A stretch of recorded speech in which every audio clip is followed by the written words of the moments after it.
Kita akan membahas dosa-dosa besar, melanjutkan bahasan kita insya Allah. Dan kesempatan ini seingat saya dosa besar ke-177. Semoga Allah subhanahu wa ta'ala selamatkan kita dari semuanya, tidak terkecuali. Dan bagi yang pernah melakukan, semoga Allah mudahkan untuk taubat dan beristighfar kepada Allah subhanahu wa ta'ala. Serta sisa umur semuanya terisikan dengan amal saleh sampai akhirnya kita mendapatkan maksimal dari pahala yang Allah janjikan. Allahumma amin. Kesempatan sekarang ini kita akan bahas dosa besar yang berjudul Bab Nahi an tasmiyatil fasiq sayyida. Kalau judulnya bab larangan menyebut orang fasik dengan nama atau istilah tanda kutip tuan. Ini judul. Namun isi hadis yang diangkat oleh Syekh Muhammad rahimahullah adalah bukan tentang kefasikan. Jadi Allah wa'alam saya melihat kemungkinan besar yang dimaksud adalah munafik. Jadi makanya di flyer kita judulnya adalah larangan menyebut orang munafik dengan nama tuan. Alasannya kenapa kita tidak mengikuti judul buku ini, karena memang kalau kita melihat dalil yang diangkat oleh beliau, diangkat sebuah hadis yang diriwayatkan oleh Abu Daud dengan sanad sahih. Saya bacakan dari Buraidah radhiyallahu anhu, dia mengatakan bahwasanya Rasulullah SAW bersabda, la taqulu lil munafiqi sayyidun, fa innahu iyyaku sayyidan faqad askhadtum rabbakum. Rawahu Abu Daud bisanadin sahih. Artinya kata Nabi SAW, jangan pernah kalian memanggil orang munafik tanda kutip dengan tuan, meskipun dia tuan atau satu kaum. Karena kalau kalian mengucapkan itu, maka kalian telah membuat murka Allah Rabb kalian. Maksudnya dalam kurung karena mengagungkan orang munafik tersebut. Oleh karena itu dari hadis yang diangkat di sini, berarti yang sedang difokus bahas adalah pengucapan tuan kepada orang-orang munafik. Karena kalau orang fasik itu masih banyak di antara kaum muslimin yang masuk dalam istilah fasik. Karena fasik itu pelaku dosa. Baik itu dia melakukan dosa-dosa besar dan tidak taubat kepada Allah SWT dan akan lepas predikat fasik itu kalau dia sudah taubat nasuha. Selama tidak taubat dikatakan orang fasik, perempuan fasikah. Dan juga orang yang rutin melakukan dosa kecil sehingga menumpuk dan juga tidak meninggalkannya. Maka bisa diistilahkan dengan fasik. Nah ini tidak masuk dalam hadis yang sedang diangkat oleh penulis di sini. Jadi yang masuk adalah di sini dikatakan sabda Nabi SAW, la taqulu lil munafiq. Jangan ucapkan kepada orang munafik sayyidun atau tuan. Oleh karena itu judul kita berhubungan dengan masalah ini insyaAllah. Baik, karena seperti biasa tidak semua hadis atau bahasan yang ditulis oleh penulis dijelaskan syarahnya, penjelasan, maka insyaAllah kita akan jelaskan paparannya. Orang munafik di sini sudah sangat sering kita dengar munafik ya. Ada beberapa istilah dalam agama kita, orang beriman berarti dia beriman kepada Allah SWT. Orang kafir berarti dia memungkiri beriman kepada Allah secara totalitas ataupun sebagiannya. Sementara orang munafik itu dijelaskan oleh Ibnu Rajab rahimahullah. Cukup banyak ulama berikan definisi, tapi beliau coba masuk definisi dan rincian sekaligus. Beliau mengatakan ya, munafik itu terdiri dari dua, i'tiqadi dan amali. Maksudnya i'tiqad, keyakinan. Dia yakini dalam hatinya kalau dia bukan muslim. Tapi dia menampakkan secara zahir kalau dia muslim. Ya, ini definisinya kalau nifaq, i'tiqad. Dan ini yang umumnya ada di orang-orang munafik yang hidup di masa Nabi SAW. Seperti Abdullah bin Abi Salul dan teman-temannya. Ya, kita tahu dia pulang meninggalkan pasukan muslimin dari lokasi Uhud. Tadinya 1.000 orang pasukan, dia pulang 300 orang. Dia membawa 299, bersama dia 1 orang. Dan akhirnya ya, pulanglah 300 orang tersebut dari kalangan munafikin di Madinah. Dan dari sini kurang lebih kalau kita mau tahu persentasenya pada saat itu, kalau dari pasukan muslimin di Uhud, karena jumlahnya 1.000, pulang 300, ya kurang lebih 28-30% ya, dari jumlah umat Islam di Madinah itu munafik. Pada masa itu. Karena mereka pulang pada saat itu. Dan memang umumnya ulama mengatakan ya pada saat itu pasukan umat Islam yang 700 itulah lelaki yang produktif. Lelaki yang produktif maksudnya yang bisa berperang. Sisanya tinggal di Madinah pada saat itu yang tidak ikut Uhud adalah orang yang tua sekali, orang yang sakit, atau anak kecil. Jadi yang produktifnya. Nah berarti kita mengatakan juga presentasi orang munafik yang produktif ini. Ya, karena perempuan juga tidak masuk dalam peperangan di sini. Orang tua juga dan anak-anak. Nah kalaupun kita melihat ya, jumlahnya berarti tidak sedikit. Jumlah mereka cukup banyak. Dan kalau kita dengar peperangan yang sangat masyhur, peperangan terakhir Nabi SAW dikenal dengan Perang Tabuk. Di situ pertama kali pasukan muslim terkumpul 30.000 orang. Dan Nabi SAW ingin menunjukkan kekuatan umat Islam sampai beliau mengepung benteng Romawi. Dan pada saat itu rajanya, ya Heraklius sudah sempat masuk Islam sebelum Nabi SAW mengepung lokasi itu dengan menerima surat dari Nabi SAW dan dia beriman. Dan dia tahu Nabi SAW ada seorang Nabi, tapi karena dia khawatir kerajaannya nanti luput dari dia, karena banyak pada saat itu pendeta dan pastor yang menolak keimanan dia, maka dia murtad. Ya. Dan pada saat dia mengutus utusan Nabi SAW pulang yang membawa surat, dia mengatakan sampaikan kepada Nabi SAW kalau saya tetap beriman pada beliau tapi saya sembunyikan. Lalu pada saat informasi tersebut sampai kepada Nabi SAW, Nabi SAW mengatakan orang itu bohong. Dia meninggalkan Islam karena takut dengan kerajaannya. Maka akhirnya dia murtad. Nah waktu Nabi SAW mengepung bentengnya sekian puluh hari, dia tidak berani keluar. Padahal pasukan Romawi pasukan terkuat pada saat itu. Di masa itu dikenal pasukan paling kuat, negara adik kuasa. Tapi dia bilang sama semua prajurit-prajuritnya, jangan kalian keluar melawan orang ini karena dia seorang nabi. Dan pastikan kita akan kalah sebesar apapun kekuatan kita. Maka tidak ada yang keluar pasukan Romawi. Nah, ulama mengatakan kalau kita baca tentang Perang Tabuk sebenarnya pengepungan lokasi Romawi, tapi peperangan yang sebenarnya adalah antara orang-orang beriman dengan orang-orang munafik. Karena pada saat itu di pasukan muslimin menyelip banyak orang munafik. Bahkan banyak di antara mereka yang berusaha untuk membunuh Nabi SAW dalam perjalanan dari Tabuk pulang ke Madinah. Tapi Allah Subhanahu Wa Taala menyelamatkan. Banyak sekali titah Nabi SAW yang mereka langgar. Ya, dilarang untuk mendekati satu sumber mata air. Nabi SAW ingin datang ke sana dengan tujuan agar itu menjadi manfaat nanti akan datang dengan berdoa di situ. Tapi ternyata orang munafik dengar itu malah mereka sengaja datang ke sana, sengaja mereka menyentuh sumber mata air yang Nabi SAW larang. Maka Nabi SAW marah pada saat itu. Tapi kemarahan beliau hanya mengatakan, ya semoga Allah menghukum mereka. Ya, kalau mereka tidak mengganggu ini, maka otomatis akan menjadi sebuah lautan yang bermanfaat atau sumber air yang bermanfaat. Dan sekian banyak kejadian yang mereka lakukan yang menyakiti Nabi alaihi salatu wassalam. Tapi perang Tabuk terkenal dengan peperangan melawan orang-orang munafik. Dan setelah perang Tabuk, disitulah Nabi SAW membongkar kedok orang munafik. Sebelumnya Nabi SAW menyembunyikan. Dan hanya mengetahui satu orang saja, Hudzaifah radhiyallahu anhu. Hanya Hudzaifah saja yang Nabi SAW sampaikan, si fulan munafik yang Allah bongkar siapa orang itu dan Nabi cuma sampaikan satu orang. Dan dia dikenal dengan sahibus sir. Orang yang memegang rahasia Nabi SAW. Sampai kata Umar, untuk mengetahui seseorang yang meninggal itu munafik atau tidak, maka saya menunggu Hudzaifah salati atau tidak. Kalau Hudzaifah salati berarti dia mukmin. Kalau Hudzaifah tidak salati berarti dia munafik. Dan pernah Umar bin Khattab menanyakan kepada Hudzaifah, apakah saya termasuk yang Nabi SAW sebutkan munafik? Kata Hudzaifah tidak. Hanya sebatas jawaban seperti itu. Ya.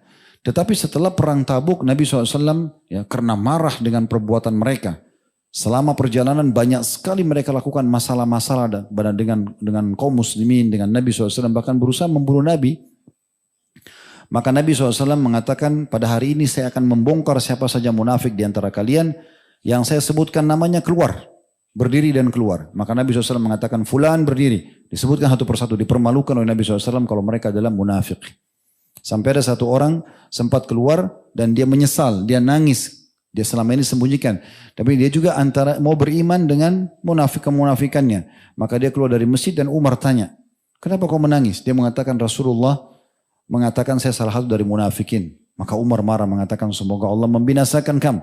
Gitu kan? Karena kenapa kok jadi munafik? Jelas-jelas hidup bersama Nabi, lihat mati Nabi dengan mata kepala tapi tidak mau beriman, bahkan pura-pura gitu kan. Itu namanya nifaq i'tiqad, keyakinan dalam hati. Dia bukan muslim tapi dia tampakkan kalau dia muslim. Dan ini nama pimpinannya di zaman Nabi Abdullah. Ya. Jadi jangan terpengaruh dengan nama di masa kita sekarang. Jangan terpengaruh dengan lisan mereka yang bisa menyebutkan sallallahu alaihi wasallam Allah berfirman tapi ternyata kemunafikan nyata dalam dirinya, ya. Cirinya banyak sekali. Tapi yang paling nyata sekali, apa saja yang sudah Allah Subhanahu wa taala firmankan, Rasulullah SAW sudah sabdakan, dia mengatakan tidak. Ditolak semuanya. Itu yang terjadi di masa Nabi SAW. Pasti mereka beralih, pasti mereka menolak, pasti mereka mengalihkan atau mereka mengolok-oloknya. Sampai Allah Subhanahu wa taala turunkan dalam surah At-Tahrim, ya. Itu salah satu potongan ayatnya yang pada saat turun ayat mempermalukan mereka, maka mereka ditanya, "Kenapa kalian ya mengolok-olok?" Maka mereka mengatakan, "Innama kunna nakhudu wa nal'ab." Kami cuma bercanda saja. Maka Allah mengatakan, "Qul abillahi wa ayati wa rasulih kuntum tastahzi'un." Apakah pada Allah, pada ayat-ayatnya dan para rasulnya kalian mengolok-olok? La ta'tadiru qad kafartum ba'da imanikum. Jangan kalian minta maaf lagi karena kalian sudah kufur dengan ya keyakinan kalian itu. Kemudian ada nifak amali, nifak secara perbuatan. Nah, nifak amali ini seperti orang sholat ya, hanya untuk dilihat. Ini kan biasanya kalau umumnya kita mengatakan riya, ya. Tapi orang munafik ini lebih tinggi dari riya. Kalau riya hanya sekedar mau dipuji oleh manusia, tapi kalau orang munafik memang pura-pura aja dia. Bukan hanya sekedar mau dipuji. Kalau orang dipuji kan dia masih punya keimanan kepada Allah, cuma dikalahkan dengan godaan syaitan untuk dipuji oleh makhluk. Tapi kalau orang munafik tidak. Memang dia sholat untuk munafiknya itu. Pura-puranya. Supaya dia dikira muslim. Memang dia bersedekah bukan karena riak saja. Tapi memang supaya dia dilihat kalau dia muslim. Padahal sebenarnya bukan. Berpenampilan seperti orang muslim. Bertutur kata seperti orang muslim. Pakai nama-nama muslim. Tinggal di komunitas muslim. Sampai kata para ulama. Orang-orang munafik ini jauh lebih berat. Daripada semua golongan yang tidak menyukai orang-orang beriman. Dari orang kafir, orang musyrik. Karena orang kafir, musyrik jelas kekafirannya. Jadi jelas, ini mukmin, ini kafir. Tapi kalau orang munafik, ini dia, Allah gambarkan dalam Al-Quran, mudhabdhabina baina dzalik. Dia tidak jelas. Ya, simpang siur. La ilaha ula, tidak pada orang-orang beriman. Wala ilaha ula, tidak juga pada orang-orang kafir. Di mana ada maslahat, di situ dia ada. Kalau maslahat pada umat Islam, dia dekat sama orang Islam. Maslahat pada orang kafir, dia dekat sama orang kafir. Tidak punya satu pegangan yang kuat.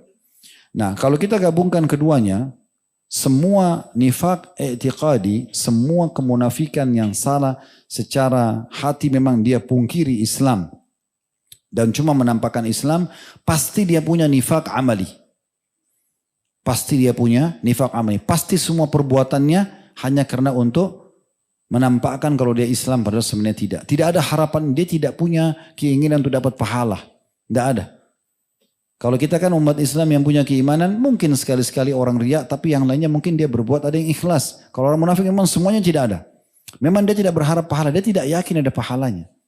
Dia pelajari gerakan-gerakan ibadah, sholatnya misalnya, hajinya sebenarnya. Memang hanya untuk masuk di tengah komunitas umat Islam. Seperti itu. Tapi tidak semua orang yang punya nifak amali, dia punya nifak i'tikadi. Tidak semua orang yang punya tata cara ibadah yang diikuti dengan kemunafikan, berarti dia punya ya kemunafikan secara i'tikad atau keyakinan. Karena banyak orang, dia sholat karena dipaksa. Sehingga dia kerjakan sholat misalnya, anak misalnya, didesak oleh ayahnya untuk mengerjakan. Atau seorang pegawai didesak oleh atasannya misalnya. Untuk dia mengerjakan sholat. Dia kerjakan, dia benci, dia tidak suka sholat itu. Dia tidak mau pahalanya. Tapi dia muslim. Dia tidak niat untuk keluar dari Islam. Dia bukan pura-pura Islam. Berarti kan secara amalia dia, kemunafikannya ada di situ ya. Secara amal. Tapi tidak masuk kepada etikatnya. Nah seperti itu. Ini dulu penjelasan tentang masalah kemunafikan itu sendiri. Dan cukup banyak tentunya teman-teman sekalian. Yang paling mendasar mereka mendustakan Allah, mendustakan Rasulullah SAW. Dan apapun yang ada datang daripada masalah itu. Selalu membenci keputusan tersebut. Ya, bukan cuma menolak, membencinya. Ya, mengolok-oloknya. Kemudian juga membenci orang-orang beriman. Mengolok-olok orang-orang beriman. Itu yang ada pada ciri mereka sangat mendasar. Ya. Jadi di mana umat Islam mengerjakan satu perbuatan. Pasti dia yang tampil untuk melawan itu. Ya. Coba merubah keyakinan umat Islam sehingga akhirnya keluar dari rel wahyu Al-Quran dan sunnah Nabi alaihi salatu wassalam. Jadi ini kurang lebih yang ada tentang masalah definisi munafik. Dan kita tahu firman Allah SWT, innal munafiqina fid darkil asfali minan nar. Orang munafik yang seperti ini secara etikad keyakinan pasti mereka ada di dasarnya api neraka. Lebih dalam lagi daripada orang-orang kafir dan orang munafik. Maknanya lebih berat siksaannya. Karena nggak jelas dia. Ya, nggak jelas. Oke, bagaimana caranya kita bermuamalah dengan orang-orang munafik? Ini yang menjadi inti bahasan kita nanti. Ya. Pertanyaan pertama, apakah boleh kita membunuh orang munafik? Misalnya kita curiga pada seseorang lalu kita bunuh saja orang ini. Terbukti setiap kali umat Islam mengerjakan satu perbuatan dia datang olok-olok, dia caci maki di media kah, di manalah dia caci maki. Maka jawabannya tidak. Kenapa tidak boleh membunuh orang seperti ini? Padahal mudaratnya besar bagi umat. Karena baginda Nabi SAW contohkan seperti itu. Ya.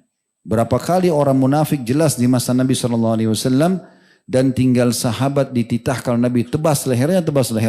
Tapi selalu jawaban Nabi SAW kepada beberapa sahabat yang sempat hanuskan pedangnya untuk menebas leher yang jelas orang munafik menyebarkan gosip yang tidak benar tentang Nabi SAW, mengolok-olok agama Allah. Tetap saja Nabi SAW mengatakan jangan hai Umar. Jangan hai Khalid bin Walid, dan ada beberapa sahabat Nabi lain sempat marah karena ingin menebas leher orang munafik yang untuk membunuhnya. Jangan, nanti Muhammad akan berbicara, ya, orang-orang akan bicara Muhammad membunuh sahabat-sahabatnya karena mereka berada di komunitas kita. Berarti di sini umat Islam harus bisa menjaga sikap mereka dari membunuh orang yang dicurigai ataupun orang sudah jelas kemunafikannya. Orang jelas saja nggak boleh, apalagi orang baru dicurigai, gitu kan? Jadi nggak boleh. Itu dulu, tidak boleh membunuhnya. Lalu apa yang dilakukan? Ya. Kita bisa berhati-hati dengan sikap, menjaga sikap dengan mereka. Kalau kita sudah lihat ada orang selalu tampil di medianya, setiap umat Islam buat sesuatu diolok-olok, selalu saja mempermainkan ayat-ayat Al-Quran, selalu saja mengolok-olok hadis Nabi SAW, ya, olok-olok orang-orang beriman yang patuh kepada Allah dan Rasulnya, maka ini cirinya ada, gitu kan? Apa yang kita harus lakukan? Kita bantah mereka dengan hujjah. Ya. Kemudian kita bisa doakan hidayah agar mendapatkan hidayah. Dan kita bisa menjaga interaksi sama mereka. Dan tidak boleh, ini jadi bahasan kita. Tidak boleh mengangkat mereka sebagai tuan. Tidak boleh mengatakan tuan fulan. Sudah jelas itu tidak bisa. Makanya para sahabat tidak ada pernah yang mengatakan, walaupun Abdullah bin Abi Salul kepala suku, nggak ada satupun orang beriman yang mengatakan Tuan Abdullah, nggak ada yang mengatakan itu. Karena memang sudah jelas kemunafikannya. Nah, tapi tidak ada sikap lebih daripada itu ya. Nah kalau ada orang sudah tahu ini munafik, dia sengaja saja. Ya sudahlah nggak apa-apa karena dia atasan saya, karena dia ini dan itu. Tapi dia mengatakan Tuan, ini tanda kutip di sini. Kenapa di dalam hadis disebutkan Sayyid, terjemahannya pakai tanda kutip? Karena ini luas sekali maknanya. Tuan di sini bisa bermakna adalah dia mengucapkan secara letterlet mengatakan tuan. Makna tuan berarti penghormatan. Karena orang tidak mungkin mengatakan silakan tuan misalnya, ya. Ya saya patuh tuan misalnya, ya. Atau maafkan saya tuan, ini kecuali penghormatan kan gitu. Kan dia bisa saja mengatakan misalnya silahkan tanpa harus mengucapkan kalimat tuan, karena yang jadi masalah tuannya di sini. Dalam hadis ini kata-kata sayyidnya yang jadi masalah. Jadi bukan yang lainnya. Karena di sini ada penghormatan. Dan ulama menjelaskan kenapa tidak boleh mengucapkan kata tuan kepada mereka. Karena tidak boleh kita memberikan penghormatan seperti ini kepada orang yang memang Allah dan Rasulnya membencinya. Allah dan Rasulnya membenci kemunafikan. Jadi nggak boleh kita kasih kedudukan, gitu kan? Tidak boleh kita memberikan kedudukan kepada orang seperti ini. Ya, termasuk di sini luas sekali maknanya. Menjadikan partner bisnis, ya. Kemudian memudahkan untuk pernikahan misalnya buat dia. Tapi jelas semuanya hidupnya membenci agama Islam ini. Nampak sekali dari sikap dia, dari lisan dia. Semuanya pembencian terhadap Islam. Jadi nggak ada keraguan. Dan jangan terpengaruh dengan nama dan penampilan. Tapi jelas dari sikap dan perbuatannya. Nah, ini yang dimaksud dalam hadis tadi. Jadi sangat luas makna tuannya. Ya. Tapi apakah boleh saya berinteraksi dengan orang munafik? Misal terindikasi ayah seseorang munafik. Kita anaknya. Dan ayah kita ini jelas munafik. Kenapa? Karena semua yang Allah firmankan, Rasulullah bersabda, nggak mungkin, itu nggak benar, ini dibantah semua. Gimana caranya membantah Allah ini? Membantah Rasulullah, ini sangat aneh. Ya. Bagaimana kita bermuamalah? Tetap kita bakti dengan dia. Tapi kita tidak akan pernah, di sini bab kemuliaan tuannya, tidak diucapkan kata tuan tapi tetap berbakti. Kasusnya terjadi pada seorang anak yang bernama Abdullah dan ayahnya adalah Abdullah bin Abi Salul. Jadi sampai disebutkan oleh para ulama, dua Abdullah yang berbeda. Si ayah munafik, si anak mukmin. Nah, waktu Abdullah bin Abi Salul, sang ayah ini menyebarkan gosip zinanya Aisyah sama Safwan radhiyallahu anhum ajma'in. Ini gosip tidak benar, ya. Sampai Allah turunkan dalam surah An-Nur membela Aisyah, dan siapapun membaca surah An-Nur akan terus membaca pembelaan dari langit dari Allah SWT untuk beliau, untuk mereka berdua. Maka Nabi SAW menyampaikan kepada beberapa sahabat gitu kan. Di pasukan perang pada saat pulang dari perang Bani Mustaliq. Lalu ada Abdullah ini datang, si anak. Dia mengatakan, ya Rasulullah, sampai ke kuping saya, kalau ayah saya, dan dia tahu ayahnya ini munafik. Kalau ayah saya ini telah mengolok-olok Anda. Karena surah Al-Munafikun yang disebutkan dalam Al-Quran sampai Allah khususkan nama menjelaskan tentang mereka. Mereka si Abdullah ini mengatakan sang ayah, la irraja'na ilal madinati la yukhrijanna a'azzu minhal azal. A'azzu minhal azal. Ya. Kalau nanti orang-orang yang mulia, maksudnya dia dan orang-orangnya, ya, orang-orang munafik ini, tiba di Madinah akan mengusir orang-orang yang terhina. Maksudnya Nabi Muhammad SAW. Dan para muhajirin diusir dari Madinah. Gitu kan. Maka terdengar itu oleh sang anak. Lalu dia mengatakan, ya Rasulullah, kalau Anda ingin membunuh ayah saya, jangan berikan peluang itu kepada orang lain. Biarkan saya. Anda tahu bahwasanya tidak ada orang yang lebih bakti pada ayahnya dibandingkan saya. Dia sangat bakti sama ayahnya. Hanya untuk mengejar perintah Allah, bakti sama orang tua. Jadi saya khawatir kalau seandainya Anda izinkan orang lain untuk menghukum mati ayah saya dan saya lihat pembunuhnya, nanti saya bisa membunuh pembunuhnya. Maka perintahkan saya Rasulullah. Kalau perintah dari Anda saya jalankan. Maka Nabi SAW terdiam pada saat itu. Karena Nabi kadang-kadang dalam keputusan kan atau kebanyakan harus menunggu wahyu. Apalagi berhubungan dengan masalah hukum. Maka sang anak Abdullah ini menghenuskan pedangnya di jalan sambil membiarkan pasukan semua lewat. Nah biasanya tradisi pada saat itu kalau orang-orang Arab mau berhadapan dengan musuh, maka dia akan henuskan pedangnya dan dia letakkan di sisi kanannya, dipanjangkan, dibentangkan gitu ya. Dia tunggu musuh untuk datang. Orang-orang tahu ini Abdullah seperti menunggu musuh. Siapa yang dia tunggu? Ternyata dia tunggu ayahnya. Pada saat ayahnya mendekat, maka dia letakkan pedang di lehernya sambil dia mengatakan, wahai ayah, Anda tahu bagaimana bakti saya pada Anda. Tetapi Anda telah menyakiti Rasulullah SAW. Kalau Rasulullah belum mengizinkan Anda untuk masuk ke Madinah, maka pedang ini demi Allah tidak akan saya turunkan dari leher Anda. Saya bergerak, saya akan bunuh. Gitulah. Dia sebagai anak, sebagai beriman, dia mau tunjukkan keseriusan dalam keimanannya. Dan dia ingin tunjukkan kepada ayahnya, Anda ini munafik, salah. Maka pada saat sampai ke telinga Nabi SAW, Nabi SAW mengatakan sampaikan kepada sang anak Abdullah untuk melepaskan ayahnya. Maka dilepaskan. Itu contohnya. Kalau ada hubungan masalah perintah agama sini tidak boleh kita mengatakan, oh Ustadz kan bahas masalah tuan. Berarti ayah pun atau orang tua tidak boleh dihormati, enggak. Tapi kita tetap ya, menjaga sikap dan mengetahui tentang kebahayaan yang bisa terjadi kepada umat kalau dia ya dibiarkan. Kalau ada apa-apa yang salah kita nasihatin, kita luruskan gitu ya. Baik, ada hal yang mendasar juga yang harus kita hati-hati sekali. Yaitu tentang masalah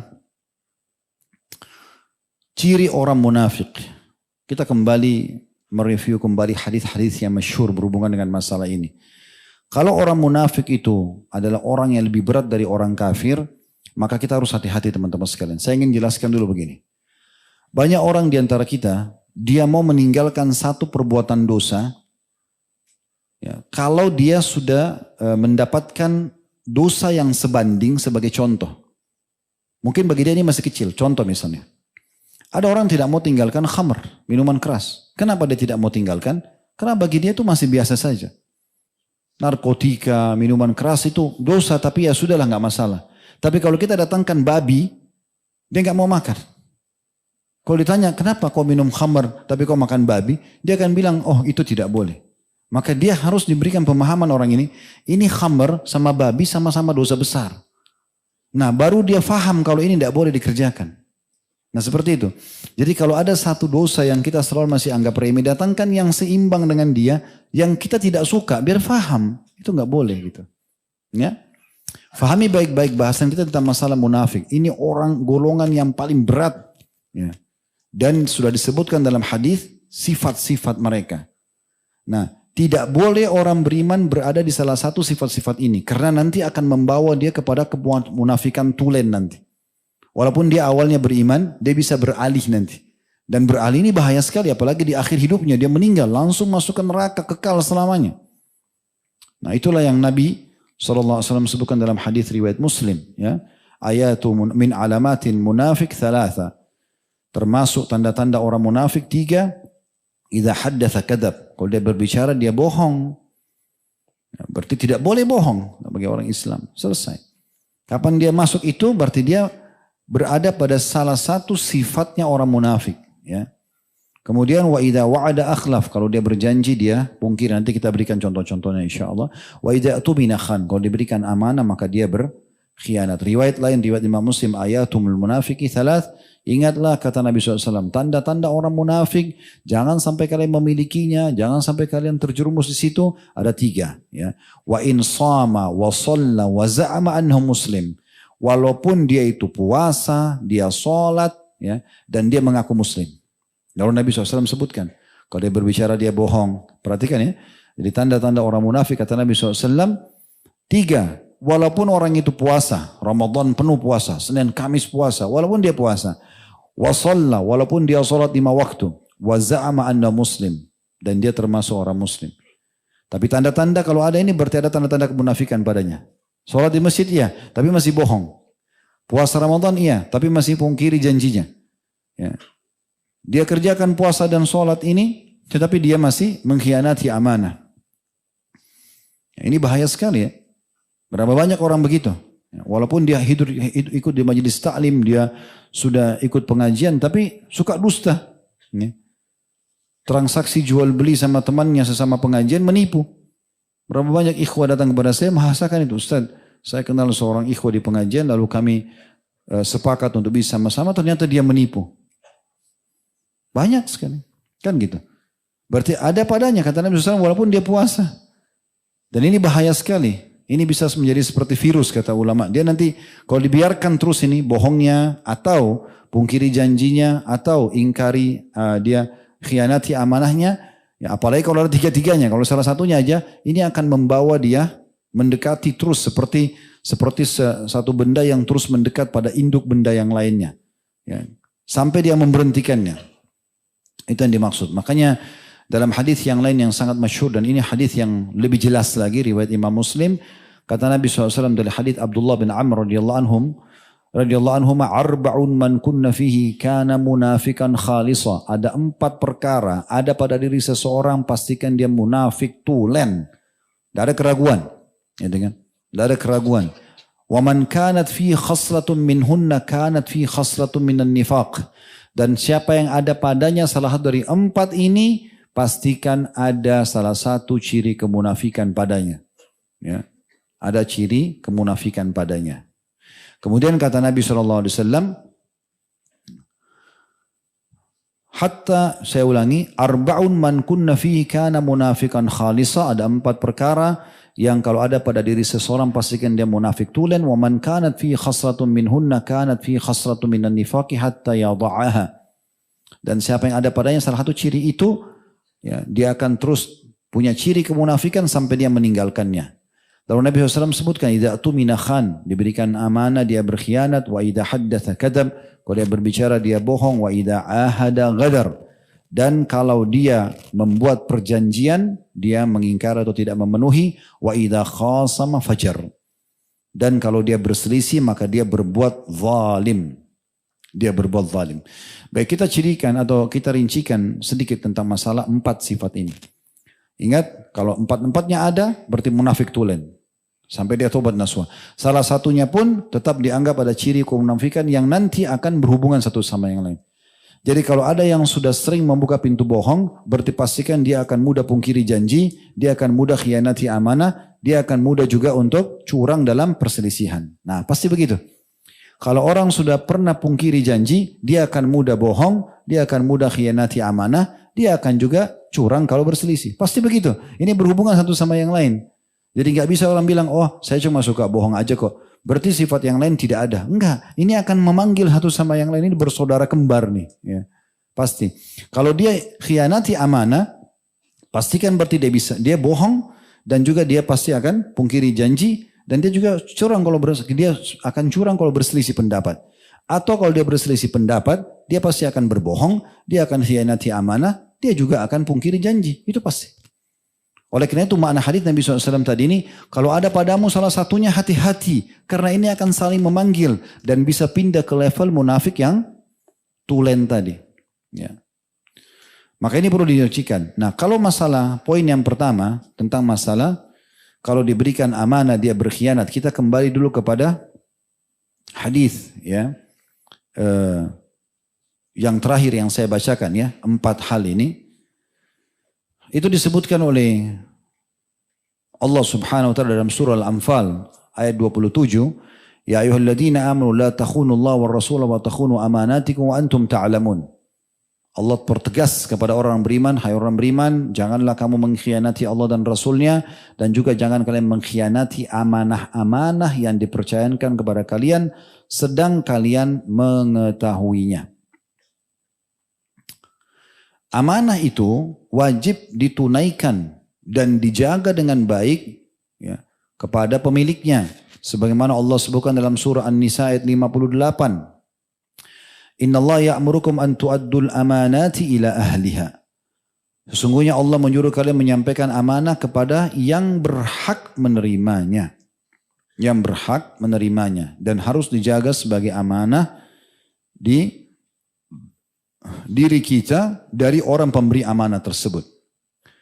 Dalam sebuah hadis, ya, kata Nabi SAW, annal amanata idza ma'tamanaka wala takhnu man khanak. Tunaikan amanah yang pada orang yang memberi amanah padamu dan jangan mengkhianati orang yang mengkhianatimu. Hadis ini sahih riwayatkan Abu Daud. Maaf, hadis ini disahihkan oleh Syekh Albani dalam silsilah hadis sahih walaupun ada pendapat ulama yang berbicara tentang hadis ini. Jadi kita ingin jelaskan dulu. Amanah sini bisa dibagi menjadi 2 bagian supaya mudah difahami. Baik itu amanah dalam bentuk materi, ya. Misalnya kita dikasih sebuah benda yang kita jaga, ya. Ini tolong ya amanah saya titip HP saya, dompet saya, ya.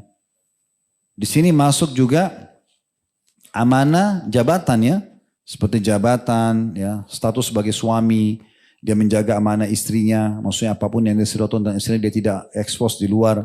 Begitu juga istri, dia harus jaga amanah suaminya, tidak boleh ekspos tentang di luar. Kata Nabi SAW, manusia yang paling berat di sisi Allah, paling buruk di sisi Allah hari kiamat adalah seorang laki-laki atau perempuan suami istri yang sudah saling terbuka, lalu keduanya atau salah satunya membuka ya apa yang dia tahu tentang pasangannya. Di sini maksudnya masalah biologisnya atau apa yang dia tahu rahasianya, tidak boleh itu amanah. Ya. Apakah mereka masih bersama atau sudah tidak bersama. Nah ini banyak kasus orang kalau sudah cerai, ribut menceritakan sana sini padahal sebenarnya itu adalah rahasia yang tidak boleh disampaikan ya.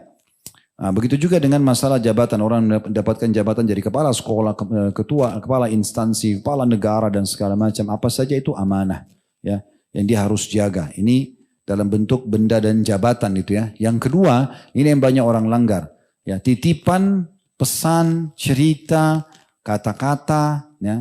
Kalau misalnya teman kita mengatakan begini, saya mau cerita ya, tapi jangan cerita sama orang lain. Antum bilang, iya. Amanah bukan?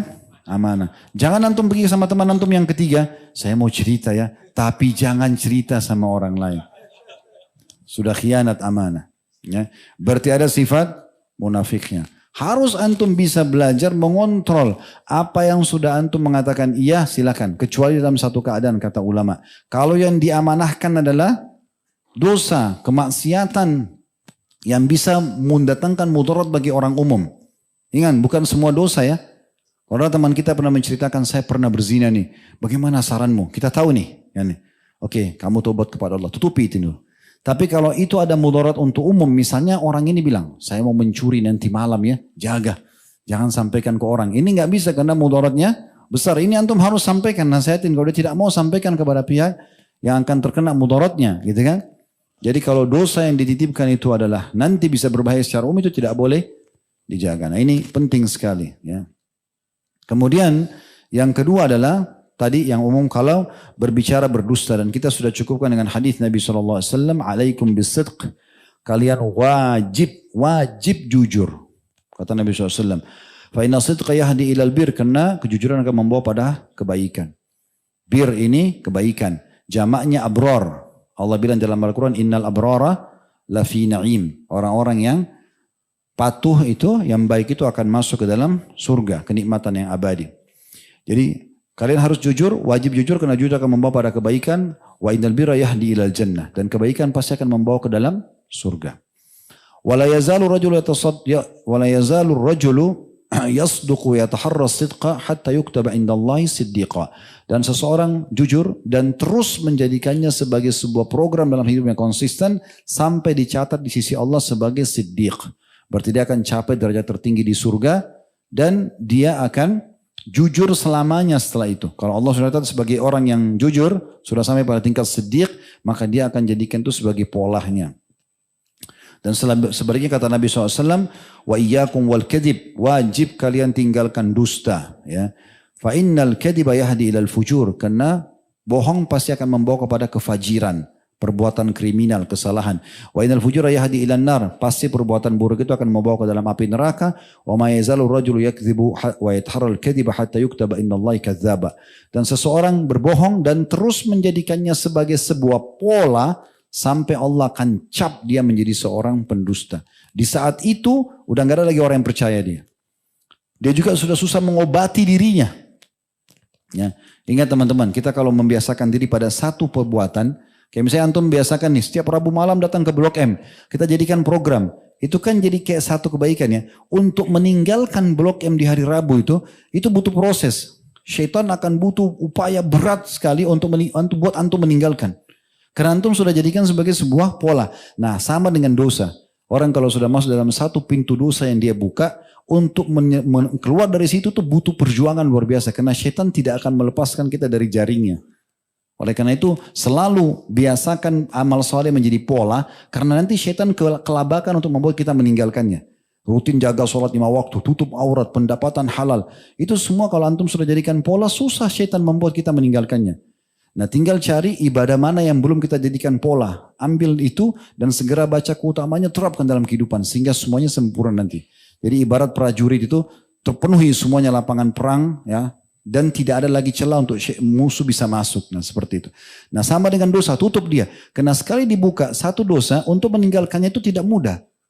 Pasti syaitan tidak akan membiarkan kita. Dan butuh perjuangan kita untuk keluar dari dosa tersebut. Nah, kemudian yang ketiga adalah kalau dia berjanji, dia tidak menepati. Kata Ibnu Rajab rahimahullah, berjanji ada dua macam. Berjanji dan sejak awal niat tidak mau memenuhi. Ini dosanya yang paling besar. Dan ini janji, ya, ingkar janji yang paling jahat. Janji ya tidak akan melakukan satu perbuatan, tapi tetap dilakukan. Misalnya antum pernah bertikai sama seseorang. Lalu terjadi perjanjian, udah mulai sekarang kita tidak saling ganggu ya. Gak boleh antum ganggu lagi orang itu. Gak boleh lagi antum hubungi, sudah selesai akad antum begitu. Gak boleh ingkar janji. Begitu juga kalau kita janji orang mau berikan sesuatu atau apa saja, jangan dipungkiri. Kecuali janjinya masalah maksiat. Itu tidak diikuti. Karena siapa yang berazam untuk berbuat dosa tidak boleh diikutin. Atau berjanji awalnya niatnya menepati tapi tengah jalan dia memungkirinya. Gitu kan. Ini dilihat alasannya, kata Ibnu Rajab. Kalau alasannya dia benar, misalnya tadi dia janji mau datang ke rumah seseorang, hadiri acara yang diundang. Tapi ternyata dia punya sesuatu yang lebih urgent. Dia sakit, dia segala macam. Dia tidak bisa lanjutkan janjinya. Di sini dilihat kalau uzurnya dia benar dan dia sampaikan, maaf saya nggak bisa datang, maka ini diterima. Tidak masuk dalam dosa. Karena kan ingkarin janji dosa. Ya, seperti itu. Tapi kalau dia memang memberhentikan tanpa alasan, antum janji orang mau datang, udah saya nggak usah datang, malas. Nggak bisa. Antum kena memungkiri janji di sini. Baik, yang terakhir, ini juga ada perkataan menarik dari Ali radhiyallahu anhu. Beliau mengatakan, disebutkan oleh Ibnu Rajab dalam Jami' Ulum wal Hikam, al-'idatu dain. Ya. Ingatlah kata beliau, janji itu adalah utang. Wailun liman wa'ada thumma akhlaf. Sungguh kecelakaan yang sangat berat bagi orang yang berjanji kemudian dia tidak menepatinya. Dan ini bahaya sekali ya, tidak boleh. Termasuk orang tua jangan janjikan sembarangan pada anak-anak. Saya kalau di rumah anak minta sesuatu, saya bilang enggak, saya enggak janji ya. Atau saya bilang abati enggak janji. Saya panggil ayah, saya tidak janji. Karena kalau sudah kita katakan, ya nanti ya dia bawa hari ini ke sana. Maka dia itu sudah sebuah janji walaupun anak kita sendiri.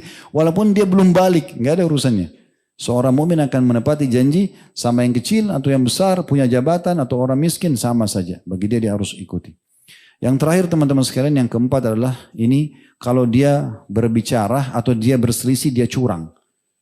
Kita harus fair ya. Kalau kita benar, sampaikan argumen kita. Dia sampaikan argumen ya. Kalau sudah ada titik temu, alhamdulillah. Tidak ada titik temu ya sudah. Masing-masing punya pendapat. Ya udah itu pendapat Anda, saya punya pendapat. Berpisah tempat baik-baik gitu. Tidak boleh kita karena kita merasa kita kalah argumen atau kita merasa kalah gengsi, lalu kemudian kita sengaja berbuat curang untuk mencelakakan dia. Itu nggak bisa. Kalau masuk di situ berarti kita masuk dalam sifat kemunafikan. Ya. Kalau ada orang salah kita nasihatin dia tidak mau, ya sudah, biarkan saja dia dengan keadaannya.